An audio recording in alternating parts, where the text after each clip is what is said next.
পতিত পাবনী গঙ্গার সদাচঞ্চল ঢেউগুলির কাছে হে অতীত কথা কও বলে আহ্বান জানালে প্রবহমান বিপুল জলরাশির লহরীর সুরে কান পাতলে শুনতে পাওয়া যাবে আজ থেকে শতবর্ষ প্রাচীন এক সৃষ্টি রহস্যের, এক বিদ্যালয়ের জন্ম, তার বিকাশ ও সমৃদ্ধির ইতিবৃত্ত।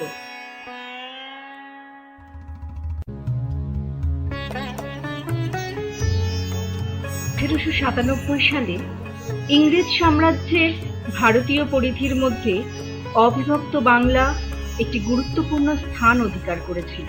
এই অবিভক্ত বাংলার মুর্শিদাবাদ জেলার শামসেরগঞ্জ তথা ধুলিয়ান একটি প্রাচীন বাণিজ্য কেন্দ্র। উত্তরবঙ্গের সঙ্গে দক্ষিণবঙ্গে এবং কলকাতার সঙ্গে যোগাযোগের একটি পথ ছিল তখন, ধুলিয়ানের গঙ্গা। শুধু বাঙালিরাই নয়, ভারতবর্ষের বিভিন্ন অঞ্চল থেকে আসা মানুষের সমাবেশ ঘটেছিল ধুলিয়ানে। প্রায় সর্বভারতীয় অবস্থার বা লিটল ইন্ডিয়ার প্রবর্তন হয়েছিল। ধুলিয়ানের অন্তর্গত কাঞ্চনতলা গ্রাম ছিল সবুজ চাদরে আবৃত একটি ছোট্ট শিশু। প্রবহমান গঙ্গার পাশে ছিল কাঞ্চন গাছের বন আর বহুদূর বিস্তৃত আম ও লিচুর বাগান। এরই মধ্যে জমিদার ভবন এবং কিছু লোকের বাসস্থান নিয়ে গ্রাম কাঞ্চনতলা।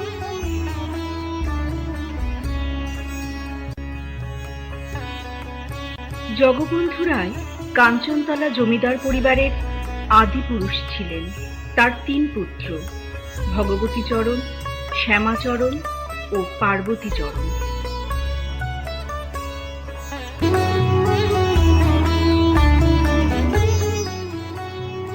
কাঞ্চনতলায় সে সময় শিক্ষা দীক্ষার কোনো সুব্যবস্থা ছিল না। কাছাকাছি স্কুল বলতে পাকুড় রাজ স্কুল। তাই এই গ্রামেই যাতে শিক্ষা ব্যবস্থা গড়ে তোলা যায় সে বিষয়ে মনোযোগী হয়ে ভগবতীচরণ 1897 খ্রিস্টাব্দে একটি বিদ্যালয় প্রতিষ্ঠা করেন। 1897 সালে ইংল্যান্ডের রানী ভিক্টোরিয়ার রাজ সিংহাসনে অধিষ্ঠানের 75 বছর পূর্ণ হয় এবং ইংরেজ সাম্রাজ্য ডায়মন্ড জুবিলি সেলিব্রেশনে মেতে ওঠে।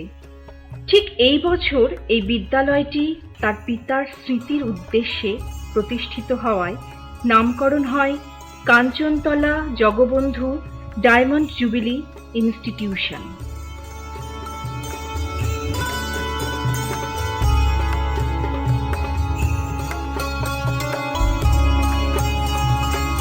সৃষ্টির কালে এই বিদ্যাপ্রাসাদটি মাইনর স্কুল ছিল এবং বর্তমানের স্কুল বোর্ডিংয়ে গড়ে উঠেছিল। প্রথম প্রধান শিক্ষক ছিলেন মিস্টার কারপ্যাট্রিক এবং তারপর মিস্টার পিট্রন।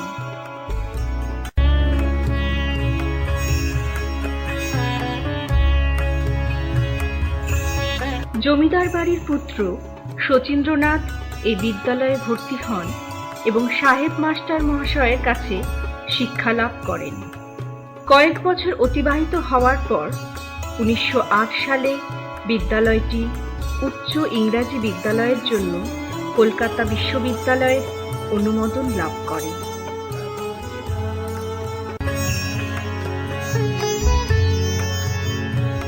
এই বিদ্যালয়ের উন্নতিতে শচীন্দ্রনাথ রায়ের বিশেষ অবদান ছিল। 1911 সালে হেমন্ত কুমার রায় এই বিদ্যালয়ের প্রধান শিক্ষক হিসাবে কার্যভার গ্রহণ করেন। উনি কাঞ্চনতলারই সন্তান এবং এই বিদ্যালয়ের ছাত্র। 1954 সালে উনি অবসর গ্রহণ করেন। 1955 সালের 1 জানুয়ারি ব্যোমকেশ দাস এই বিদ্যালয়ের অস্থায়ী প্রধান শিক্ষকের দায়িত্বভার গ্রহণ করেন এবং পরে সহকারী প্রধান শিক্ষক হিসাবে দীর্ঘ 44 বছর ধরে এই বিদ্যালয়ের শিক্ষকতা ও উন্নতিকল্পে রত থাকেন। 1956 সালের 18 নভেম্বর সেই সময়ের সহকারী শিক্ষক শ্রীপতি ভূষণ দাস মহাশয়কে বিদ্যালয়ের প্রধান শিক্ষক হিসাবে কার্যভার দেওয়া হয়। তার জীবনের শেষ দিন পর্যন্ত উনি কাঞ্চনতলার সার্বিক উন্নয়নে নিজেকে উৎসর্গ করে গেছেন। 1967 সালে শ্রীপতিবাবু অবসরের পর শ্রী নিহার কুমার চৌধুরী বিদ্যালয়ের প্রধান শিক্ষক হয়ে আসেন। তার কার্যকালে 1976 সালে বিদ্যালয়ের 3টি শাখাসহ উচ্চ মাধ্যমিকে উন্নীত হয়।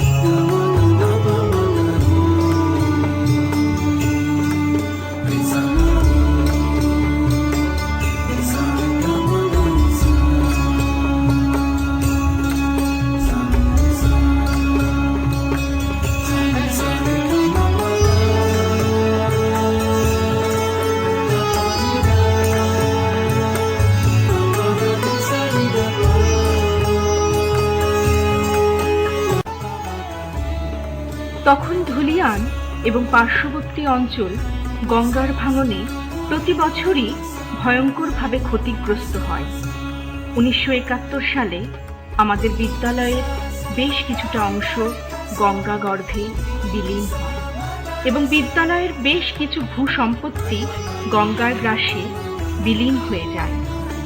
বিদ্যালয়ের পাশ দিয়ে গঙ্গা প্রবাহিত হওয়ায় ভবিষ্যতে আশঙ্কার যথেষ্ট কারণ থাকায় ঠাকুরপাড়ায় জরুরি অবস্থায় বিদ্যালয় ভবন নির্মাণকল্পে একখণ্ড জমি কিনে রাখা হয়। পরবর্তীকালে এই জমিতে নির্মাণ কার্য শুরু হয়, কিন্তু গঙ্গা শান্ত হওয়ায় তা পরিত্যক্ত হয়। প্রথাগত শিক্ষায় দীর্ঘদিন ধরে এই বিদ্যালয় তার সুনাম অক্ষুণ্ণ রেখে চলেছে, যার প্রমাণস্বরূপ জেলা তথা রাজ্যের বিভিন্ন শিক্ষামূলক প্রতিযোগিতায় ছাত্রছাত্রীরা বিভিন্ন সময়ে পুরস্কৃত হয়ে বিদ্যালয়কে গৌরবান্বিত করেছে। এসবের পাশাপাশি শরীরচর্চার ধারাও সূচনা থেকে অদ্যাবধি বয়ে চলেছে, যার ফলে জেলা স্তরে শরীরচর্চামূলক প্রতিযোগিতাতেও এই বিদ্যালয়ের নাম উত্তরোত্তর উচ্চ থেকে উচ্চতর হয়েছে। লেখাপড়া ও খেলাধুলার সাথে চারুকলা বিষয়েও বিদ্যালয়ের একটি উজ্জ্বল অতীত আছে, যার প্রমাণস্বরূপ 1983 সালে এই প্রতিযোগিতার কথা উল্লেখ করা যায়, যেখানে কবিতাকে আশ্রয় করে অঙ্কনের অভিনব প্রতিযোগিতা হয় ছাত্রছাত্রীদের মধ্যে। বিভিন্ন সময়ে ছাত্রছাত্রীদের নিয়ে শিক্ষামূলক ভ্রমণে বেরিয়ে পড়ার রীতি এই বিদ্যালয়ের বহু পুরাতন। বিদ্যাকে শুধু শুষ্ক পুঁথিতে আবদ্ধ না করে বিরাট প্রকৃতির মাঝে যাতে ছাত্রছাত্রীরা তাদের বিদ্যা শিক্ষার সার্থকতা সন্ধান করতে পারে, সেই উদ্দেশ্যকে সামনে রেখেই এই রীতি আজও বহমান। এভাবেই নানা ঘাত প্রতিঘাত ও আনন্দের মাঝে আসে শতবর্ষ উদযাপনের পালা। শত দ্বীপ জ্বালিয়ে শত শত চেষ্টায় তিল তিল করে তৈরি করা গৌরবের ইতিহাসকে অনুষ্ঠানের মাধ্যমে জগৎকে জানানোর পালা। অনুষ্ঠানের সূচনাতেই এক বিরাট বর্ণাঢ্য মিছিল ছাত্রছাত্রীদের নিয়ে ধুলিয়ান পরিক্রমা করে। তারপর বিবিধ অনুষ্ঠানের মধ্যে শুরু হয় শতবর্ষ উদযাপন। বহু বিখ্যাত মানুষের উপস্থিতি এই অনুষ্ঠানকে সার্থকতর করে তোলে। উক্ত অনুষ্ঠান উপলক্ষে আয়োজন করা হয় এক বিশাল প্রদর্শনীর, যেখানে ছাত্রছাত্রীদের মৌলিক সৃষ্টি বিস্মিত করে সকলকে। বিচিত্র অনুষ্ঠানের সূচিতে ছিল বিদ্যালয়ের ছাত্রদের দ্বারা ব্রতচারী দলের অনুষ্ঠান।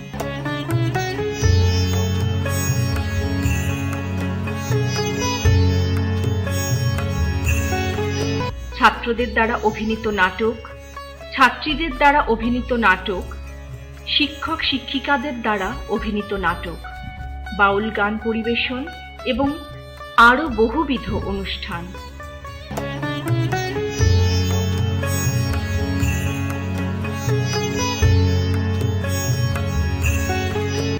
এভাবেই এক শতবর্ষ পেরিয়ে আমরা এগিয়ে চলেছি আর এক শতবর্ষের দিকে।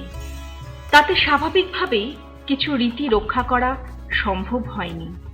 আবার কম্পিউটার শিক্ষা সর্বশিক্ষা অভিযানের অন্তর্গত ছাত্রদের চাল দেওয়া এবং আরও বহু কিছু যুক্ত হয়েছে কাঞ্চনতলার নামের সাথে। কিন্তু কোনো কিছুতেই কাঞ্চনতলা JDJ ইনস্টিটিউশনের তার প্রাসঙ্গিকতা হারিয়ে ফেলেনি। কারণ পড়াশুনো, খেলাধুলো এসবের বাইরেও দশমী হোক বা মাঘী পূর্ণিমা, এই বিদ্যালয় এক মিলন মেলা প্রাঙ্গণও তো বটে। বর্তমানে বিদ্যালয়ে নির্মিত হয়েছে একাধিক বিল্ডিং।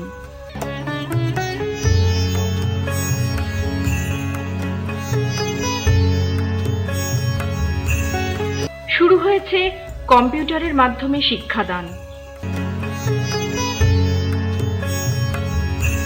তৈরি হয়েছে একাধিক ল্যাব রুম,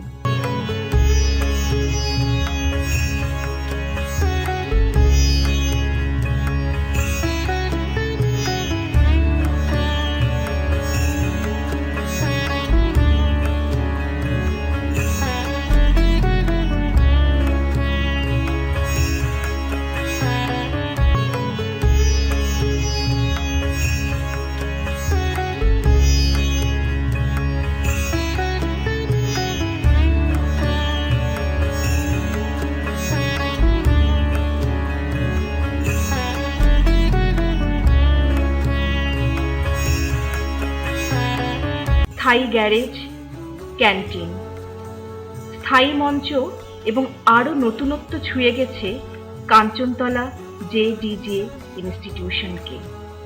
এভাবেই কাঞ্চনতলা এগিয়ে চলেছে এক গৌরবময় অতীতকে পিছনে ফেলে, উজ্জ্বল বর্তমানকে সাক্ষী রেখে উজ্জ্বলতর এক ভবিষ্যতের দিকে।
দেখা দে